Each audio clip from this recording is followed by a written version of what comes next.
Marhaba Istanbul, Nasılsın? My name is Pamela. I'm a business development manager for Latin America and North American regions at B2 Broker Group of Companies. During this presentation, I intend to provide you with valuable guidelines into scaling strategies for running a successful Forex and crypto broker. So first of all, when I talk to my clients, the main thing that I tell them is they need to spend time, resources, into researching the area or the target area that they aim to achieve. So regarding the Forex market, as of today, the trading daily value of the Forex market is over $7 trillion. From the entrepreneurial point of view, the brokerage business is a really profitable business. But I also tell to my clients that in order to make an informed decision, you need to know the risks and the challenges that you will be facing during the process of making this successful business. So for that, I want to walk you through first the main challenges for running this Forex and crypto broker. The first one is the counterparty risk. Who is your provider? When you are signing an agreement with a provider, you are signing logically a long-term relationship with someone that will support your business. Your success, it will be also the success of your partner. So you need to be choosing someone that is trustworthy, because how trustworthy is your partner or your provider is how much security you're also providing to your clients. So after selecting this provider, can be for the technology, can be for the provider, what are you acquiring? What it means to sign this contract with them? What are the integrations that they provide? What are the facilities that they will provide you? After signing this contract, are they providing you with support, with assistance, or are you on your own? So if you realize this main step, that is the first one, is really important on how you will be on the long run. After this, the money flow, of course, this is the veins and the blood of your business. When you are choosing a PSP, you need to make sure that the fees that they will be charging you will allow you to remain competitive in the market, because the market is changing daily. Daily there are new brokers, new exchanges, new providers. How you remain competitive? You cannot have a static provider. They need to be evolving also with you. I told you at the beginning that one of the main points that I give to my clients at the beginning is you need to make a research on what is your target area. I know that we need to aim high, and of course, you need to think that you want to be a global company, you need to be a global website, and you want to be in all the areas of the world. But first of all, let's focus on how you're starting. What is your main target area? Who is your client? What are the payment methods that are easier for them to pay in your platform? This decision will allow you to choose who needs to be your PSP. And then we come back to the counterparty risk. You choose a CRM, right? What was the integrations that they have with PSPs? Do they allow you to have for different regions? Do they allow you to have traditional fiat payment methods? Do they allow you to have crypto payment methods? Here we come back also to the point of the competitive fees. How much they are charging you for the volume of the transactions? Can you remain competitive in the market against your competition, against the biggest ones in the current market? Do they provide you with AML and QAT? These will also be important depending on your jurisdiction, on your regulation, that your provider is also aware of these points. So you see, we also come back to the main point. Who did you choose at the beginning? Then we go to the regulation part. The main point here that I will tell you is, first of all, what is the jurisdiction that you choose? I told you also at the beginning that you need to see what is your target area at the beginning. So if you are choosing to start a business, where are you starting it? Where is your company registered? And the second point that we start all the time to advise our clients is, as you are growing, you also need to be growing in the integrations and in the legal aspects that you have. It's not only about acquiring new and better technologies. That's great, and that's a main part also. But as you are growing, acquire new licenses that will allow you to grow in the market as a trustworthy platform, that your clients, they will understand that you are investing money also in the regulations to provide them a safe platform, because nevertheless, you are working in the financial market, and your clients need to see that you're a trustworthy platform for them. So once you choose your jurisdiction, once you choose if you are starting as a regulated platform, as a regulated broker, what are your licenses that you can acquire? Which one you can acquire at the beginning? On the stage. Is your provider, we come back to the counterparty risk, is your provider also providing you with this kind of assistance? Are they providing you with the legal aspects that you need to know? If not, then you also need to seek for legal counseling for this. And not only at the beginning, but remaining during the whole time that you are on business. Because there is always new regulations, there is always new licenses going on, and you do not want to face in the middle of your business that certain platform cannot work with you anymore, that you cannot work in certain country anymore, or that certain PSP cannot provide you services anymore. Because this, on the face of your clients, it will look like you were not prepared. What happened to you? Then we come to the margin liquidity and the spot liquidity. During this presentation, I will show you multi-platform ecosystem. So the idea of having a Forex broker, a crypto broker, and also an exchange under the same, let's call it the same house or the same ecosystem. So here is the main point after you focus on the jurisdiction, on your providers, and on the money flow. Who is your liquidity provider? Because this will represent who is executing the volume orders for your traders. How fast is the execution? How much it costs for you to execute it in the real market? What are the risk advantages that they're providing you? What are the layers of technology that they provide you in order to take care of all these transactions? And also, do they support institutional volumes? Because if you aim to be a global platform, then you will be aiming to execute institutional volumes in the matter of seconds, and you need to make sure that your clients know that they can do these big transactions as well as small ones. And we come back also to the point that you need to have competitive fee structure in this counterparty risk. Does your provider has a backup? And do they have the backup of the backup?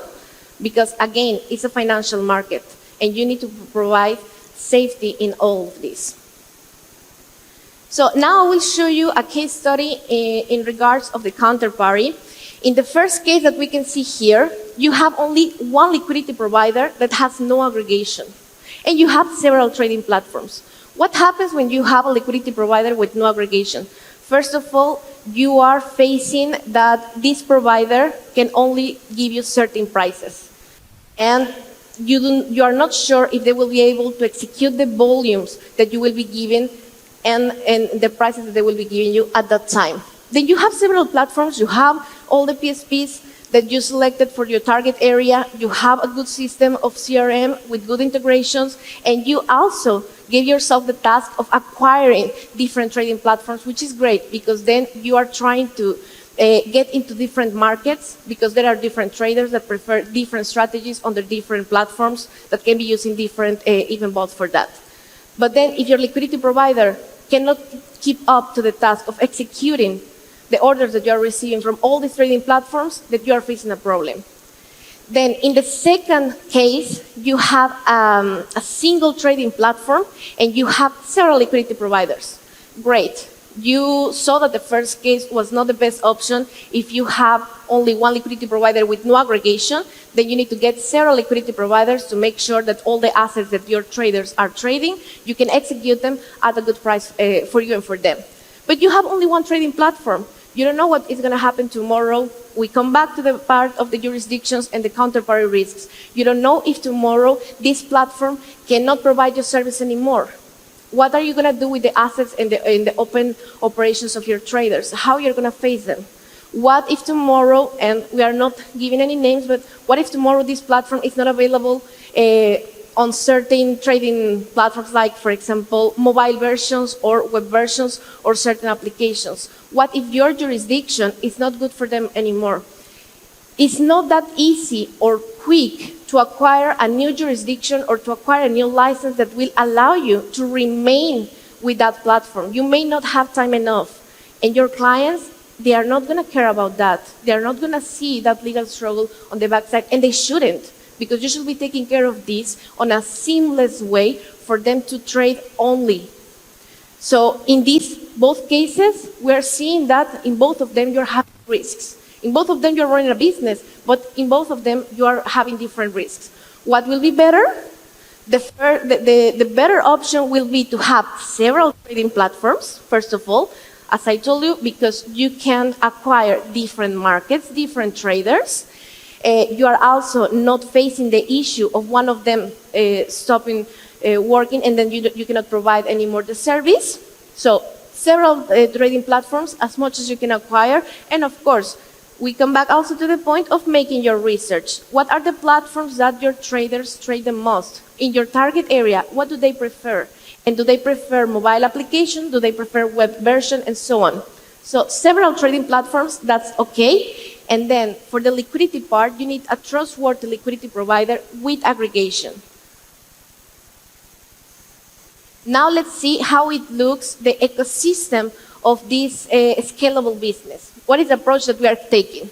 So first of all, your website, that's your main marketing. That's where you can have, for example, the tutorials, the access to social media, testimonials, and so on. It needs to look professional, and it needs to look good, because that's the first view that a client is going to have of you. Then from the website, they will click on register, login, access, and they will go to the CRM. The CRM is what will allow your trader to enter into their account. It needs to be easygoing for them, it needs to be attractive, it needs to be easy to understand, and they need to have every integration that they will need. And from this CRM is that you are having the access to the back office to manage their accounts and manage what is happening actually in the broker. So we go from the website to the trader's room, that this is the CRM. Here we are showing you, of course, the technology and the liquidity that we have as B2 Broker. So this is B2 Core, a front office, back office trading room. It's also showing you the B2 Core IV. This is the affiliates and referrals model. This is, in my opinion, one of the best digital marketing strategies as of today. Then we go to the trading platforms. What are the integrations of your CRM? How many trading platforms you can integrate? Because then it's great. You got the jurisdictions, you got the license, you can sign the deals with them. But can you actually integrate them into the technology that you acquire? And how many of them are there supported? So here in B2 Core, we show you the available trading platforms as of today. That is MetaTrader, CTrader, MatchTrader, DXTrade also. And we have B2 Trader. This is the matching engine for spot trading. So I told you that this was going to be an approach of Forex and crypto broker plus an exchange. Adding B2 Trader, then you are providing now your traders that they were doing margin trading. Now you're also providing them with spot trading. So you got your margin liquidity, your spot liquidity, you got the trading platforms. Then you also add, and I like to see this like a Lego, for example, that you are adding the modules that you need into the ecosystem that you are creating for your traders. You add a new model. This is B2 Copy. This is to provide copy trading, PAM accounts, and MAM accounts to your traders. Even though the Forex market, as I told you, is really big, that doesn't mean that everybody in the world knows how to trade. If you Google, for example, right now how to make money online, of course, trading Forex is going to come up, but that doesn't mean that everybody knows how.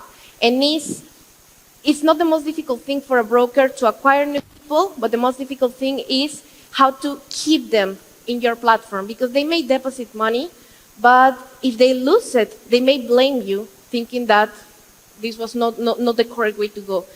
But why? Because they didn't know what to do in the first place there. And even if you provide them with tutorials or with some articles on how to trade and so on, that doesn't mean that everybody will read them or go through them.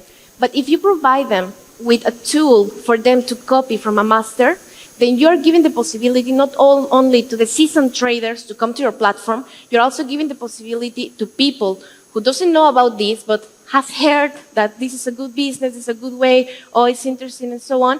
You provide them with the possibility to come to your platform, copy from someone who actually knows what they're doing, put their money to work, because that's the main thing about money. You need to put it to work. If it's resting, it's not making any profit for you. So you provide them with B2 copy, and you are acquiring not only new traders as a newcomers who wants to copy from someone, you're also acquiring master traders that they trade, of course, higher volumes, because in your platform, they can earn also more money. Why? Because they can be applying a subscription fee or any different type of fee to the traders that are copied from them. So you got now the seasoned traders, and you got also the newcomers. Both of them are profiting, and you are also profiting because now it's a higher volume of execution in your platform. Then from here, you have in the CRM, as I told you, your payment methods. Here we are showing you B2B Pay. This is our crypto payment processor. It's tailor-made exactly for brokers and exchanges, but I will go through it in the next slide. Here we will provide you with enterprise wallet solutions and with merchant solutions. So it will be focused on both the broker side of the business and the exchange, the crypto exchange part of the business.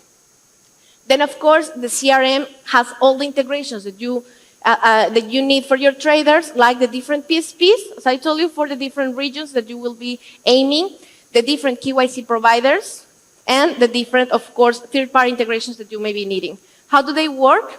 You choose your desired provider for anything, as a PSP, as a KYC. You choose them, you go talk to them, you sign the agreements with them, and you just bring the credential. Nothing else to be done. They are already integrated. It's just pay and plug.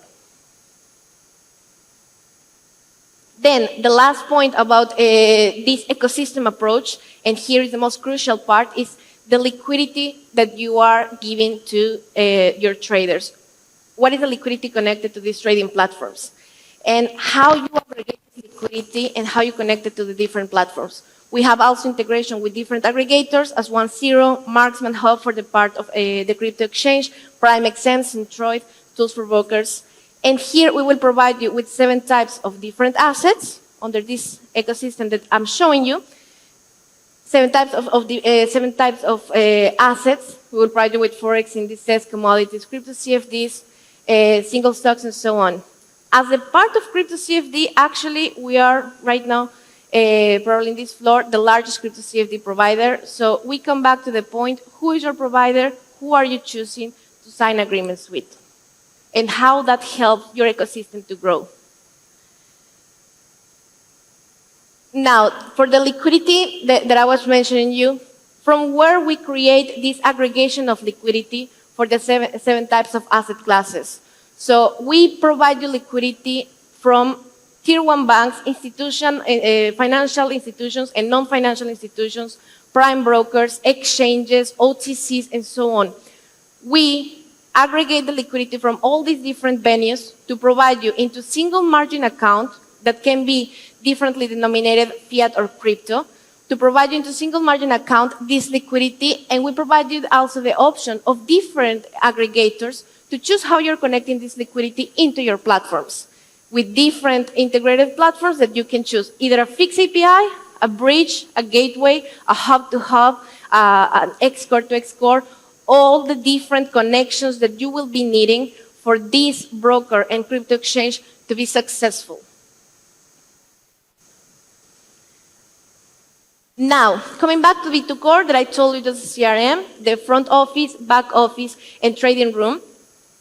Here, what is the main point of a CRM? Of course, as I told you, that is attractive to your traders, that is easygoing and useful for them.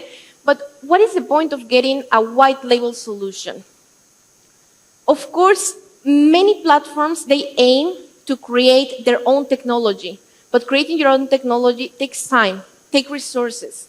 If you wait right now, you hire a few developers and you pay them on a weekly basis, a monthly basis, an hour basis, doesn't matter, and you ask them to create the whole ecosystem for you, how much time it's going to take? It's going to take them weeks, months, a year? By the time they will provide you with the technology, maybe the trend has changed. Other platforms have come to the market and have taken the spot and have become the important trading platform at the moment. And you were waiting for the solution to be ready. When you acquire a white label solution, you are ready to launch as soon as possible. That doesn't mean that you don't need to make your own technology. You can still create your own technology, but first you launch.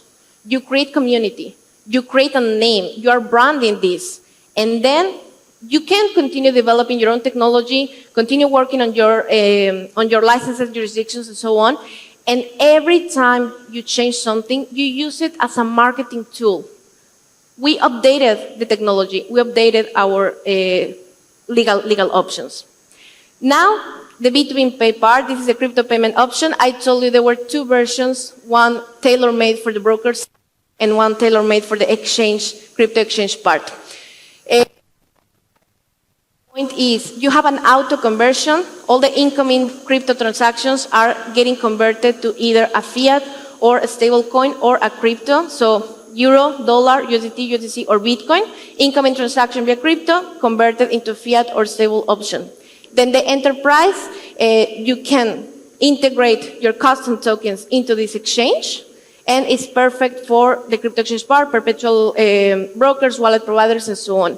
The merchant option is also a great option for e-commerce, since it's a gateway for any type of commerce. Now, how you are creating income, and this is the most important part after you spend all this time research and money into your platform, how you're making money. I told you that the broker is a really profitable business because there are different ways to monetize in the broker. You can monetize in the spread, markup on the spread. You can charge a commission on opening the position, closing the position. You can monetize on the part of B2 copy and also in the part of the crypto exchange. There are different ways to be monetizing also in the spread, the advanced risk management, depending the technology Pamela, that you're having, and so on. Okay. Thank you very much, Pamela. Are you finished? Okay, thank you very much. Thank you so much for your Thanks a time. lot.